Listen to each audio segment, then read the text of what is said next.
较早，台湾冠军防雷教练罗继贤今年7月捌互人躯体到案，检方发现伊为着协谈上演，较早定去兑换，中共前工人员明记知影伊有接案的需求，3年外前颠倒提供伊另外一套方案，用金钱诱拐，吸收伊做强谍，以地下通货，然后互伊超过570万。检方伫17前早终结，依照涉犯国安法定罪，起诉罗继贤等10人。经检察官侦查终结，于今日以违反国家安全法、为大陆地区发展组织等罪嫌，起诉鲁姓被告等10人。涉嫌替中共试探单军情，检方调查，罗继贤为网络入手，透过酸手艺、社交软体，熟悉真侪个现退役军事官兵，毋若开大钱招待因食啉，佮清楚因财务出问题，若是协助乌情报资料，少付5000，多付上万。再搁靠这个人一个 Q 一个吸收同事做下手，至少有7个人互伊吸收。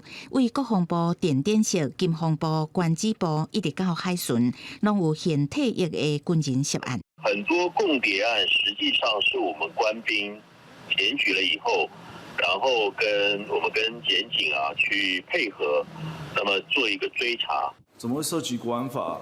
罗继贤吸收范围嘛，村向家己的人，艺人郭书瑶的小弟郭碧婷，同款是防雷教练，都予伊名害考做，收中共资金，也佮协助伫台湾运作组织，领另外的金额。郭书瑶透过经纪人回应，一切交由律师处理。其实中共渗透手段多变化，这敢是其中一小部分。若是保密防谍无佮加强，国家的机密无法度预防，冲击国安事件会一直发生。记者综合报道。